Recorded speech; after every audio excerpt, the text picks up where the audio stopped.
Di rumah Maman ada kolam, tapi sayang tak ada isinya. Barang siapa yang menjawab salam, saya doakan dimudahkan rezekinya.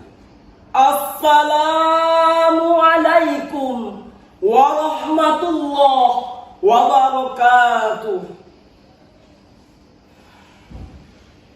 Alhamdulillahil wahidil qahhar, al-azizil ghaffar, mukawwiril laili 'alan nahar. Asyhadu an la ilaha illallahul barrul karim, ar-raufur rahim. Wa asyhadu anna sayyidana wa habibana al-hadi ila siratim mustaqim wad-da'i ila dinin qawim. Amma ba'dah.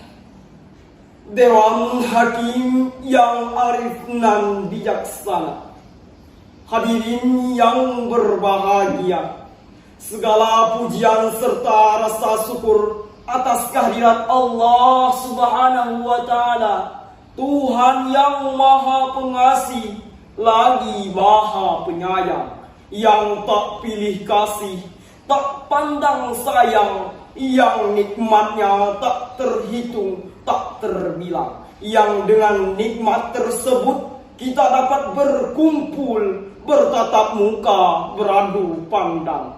Salawat beriring salam selalu tercurah limpahkan kepada Nabi dan Rasul yang mulia, Nabi besar Muhammad sallallahu alaihi wasallam, yang telah membawa kita dari zaman onta ke zaman Toyota, dari zaman edan ke zaman mobil sedan, dari zaman kufur ke zaman penuh syukur, dari zaman jalan kaki ke zaman Kawasaki, dan dari zaman kegelapan ke zaman yang penuh dengan cahaya Islam.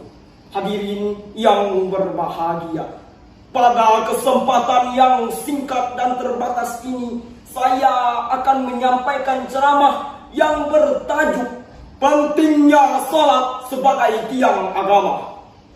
Pada bulan Rajab kita diingatkan kembali dengan peristiwa yang sangat besar, peristiwa Isra Mi'raj, di mana dalam peristiwa tersebut itulah Rasulullah Shallallahu Alaihi Wasallam menerima perintah salat 5 waktu dalam sehari semalam.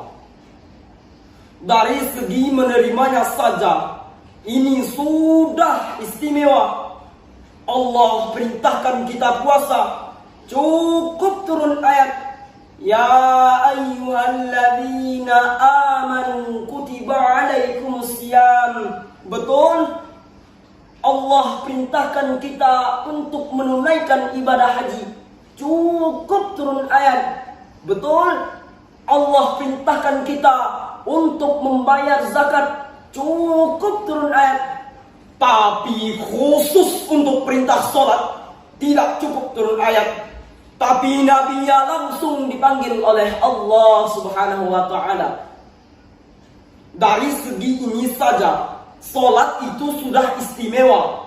Benarlah kata Nabi, kedudukan sholat di dalam agama sama persis seperti kedudukan kepala dalam anggota tubuh manusia.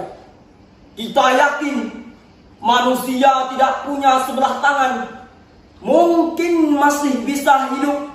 Manusia tidak punya sebelah kaki, barangkali masih bisa hidup. Tapi manusia tanpa kepala mustahil bisa hidup. Begitulah kira-kira kedudukan sholat ini di dalam agama. Begitu pentingnya sampai untuk menerima perintah sholat, Allah memanggil Nabi kita Muhammad sallallahu alaihi wasallam. Dewan Hakim dan hadirin yang kami hormati, lalu apa manfaatnya kita sholat? Apa untuk mengembirakan Allah? Tidak. Se-ASEAN, sedunia, bahkan sebumi orang tidak mau sholat, Allah tidak akan pensiun dari Tuhan. Allah tetaplah Allah. Sebab Allah menjadi Allah, tidak ada ketergantungannya kepada makhluk. Qul huwallahu ahad, Allahus samad. Salat yang Allah perintahkan kepada kita, manfaatnya akan kembali kepada kita. Lalu apa saja ajaran salat yang bisa diterjemahkan dalam kehidupan kita? Yang pertama, salat mengajarkan kita untuk ikhlas, berbuat tanpa pamrih. Kalau sudah Allahu Akbar, Allah Maha Besar, orang mau puji atau tidak, mau melihat atau tidak, mau mendengar atau tidak, yang penting Allah tertanam di dalam lubuk hatinya. Wa ma umiru illa liya'budullaha mukhlishina lahuddin. Tidaklah diperintah kecuali untuk ikhlas dalam beribadah. Hadirin yang berbahagia, yang kedua, nah ini yang saya kira banyak dicari oleh orang. Salat itu memberi ketenangan dalam hidup.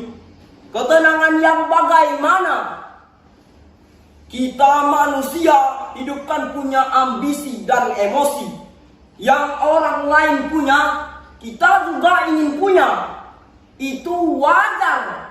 Tapi ambisi dan emosi yang meledak-ledak tanpa dinetralisir akan menimbulkan psikosomatik yang mana manusia akan dipermainkan oleh perasaannya sendiri. Nah, orang yang sholat itu lain.